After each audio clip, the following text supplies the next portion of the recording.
Welcome to This Explainer. We are jumping right into something completely different today. No abstract timelines, no dusty textbook facts. We are looking at a deeply personal, boots-on-the-ground story. It's actually the story of my grandfather, my papa, Sergeant Jerry Sullivan. I'm his granddaughter, and today we're exploring his unbelievable survival in the muddy, terrifying trenches of World War I France. It's a gripping story of endurance that really captures what the American soldier went through during the Great War. Okay, let's dive into this because to truly grasp the life or death stakes here, we have to plunge straight into one of the most chilling things he ever wrote home. He said, quote, "The first two men have finished with this war, and I was the third man in the column." Just let that margin of survival sink in for a second.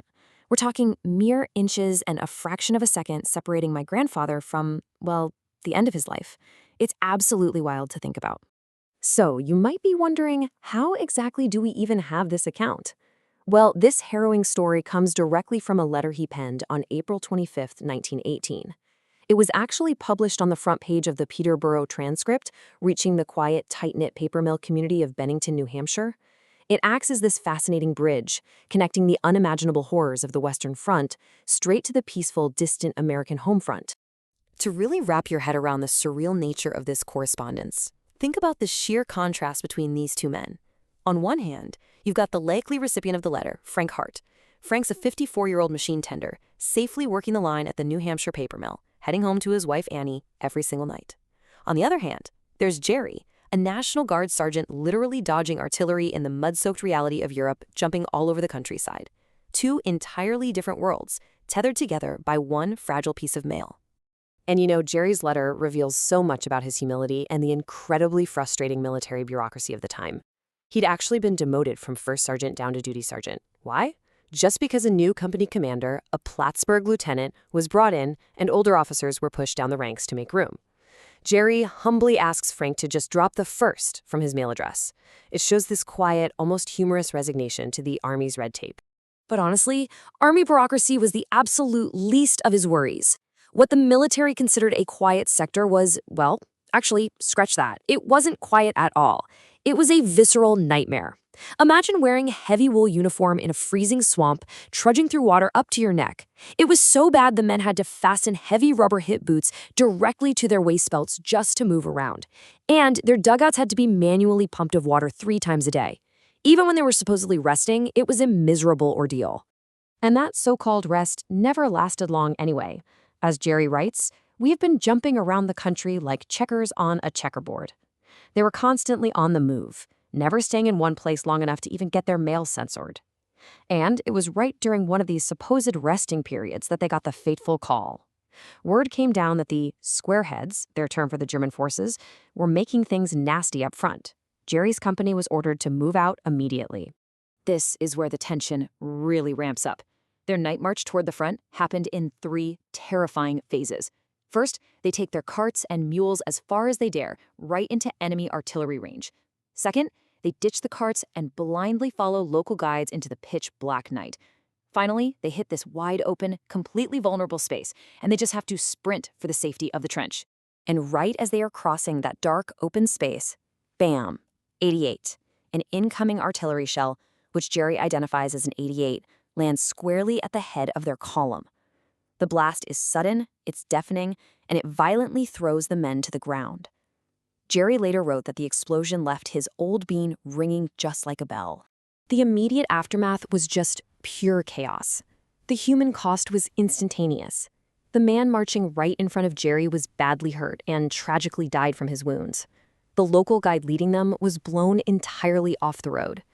In a sheer panic, Jerry and the surviving men had to fall back into a trench for half a mile while artillery shells literally rained down around them, all before they could regroup and find another route. So the crucial point is, when they finally did make it to the front line through that alternate route, the danger was practically breathing down their necks. 75. That is the number of yards between them and the enemy forces. Old John Boche, as Jerry called the Germans, was a mere 75 yards away. In the dark, across no man's land, that distance is absolutely nothing. But the Americans were ready for them. Just before daybreak, the Germans attempted a massive push, and Jerry's company executed a brilliant tactical trap. Step 1. The Boche attack what they think is an occupied front line, but Jerry and his men purposefully left it empty. Step 2. As soon as the Germans flawed that empty trench, the U.S. artillery drops a massive box barrage, totally pinning the enemy in. Step 3. The Americans move down the communication trenches, dropping hand grenades directly into the dugout doors. "Come out, Fritz!" That was the shout from the American soldiers waiting at the other end of those doors. And this brilliantly illustrates the sudden, massive shift in power during the engagement.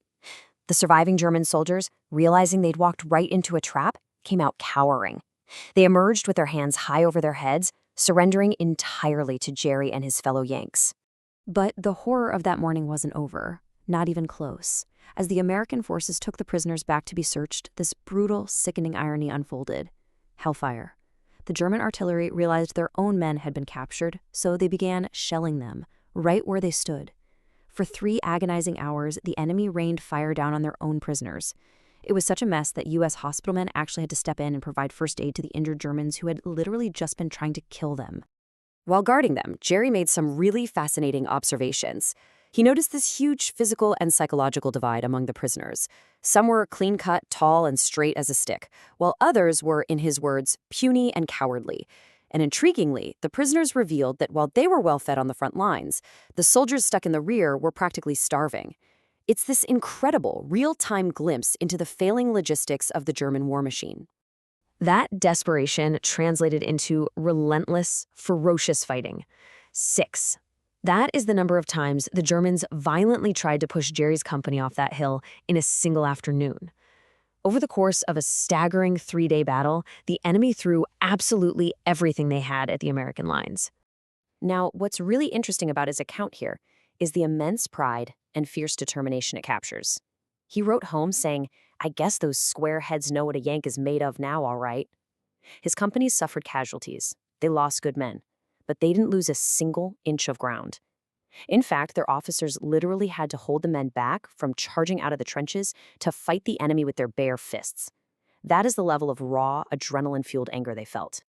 After days of this unbearable psychological and physical strain, relief finally comes, and it comes in the form of the absolute basics: returning to the rest billets, sleeping around the clock, just washing and shaving, and then waiting for the kitchen to see how soon they could eat. Surviving a brutal battle like that strips human needs down to their simplest forms. The profound exhaustion these guys felt must have been totally unimaginable. Which brings us right back to where the letter ends. Safe for now. Jerry signs off talking about eating grub twice a day and sending his best regards to Mrs. H and all his friends back home. Even after witnessing unimaginable death, facing friendly fire artillery, and fighting off 6 assaults in one afternoon, his mind immediately returns to the quiet paper mill community of Bennington. That connection to home was the tether that kept these soldiers grounded in their humanity. "My papa survived that war. He came home from France, went back to work in the mill, and lived another 49 years to become the grandfather I knew and loved." But looking at this deeply personal slice of history, we really have to ask ourselves, how many other profound, incredibly human stories just vanished with the first 2 men in that column? History isn't just dates and tactics, it's held together by the fragile threads of luck and family survival. Thanks for joining me on this explainer. Keep exploring, keep questioning, and I'll catch you next time.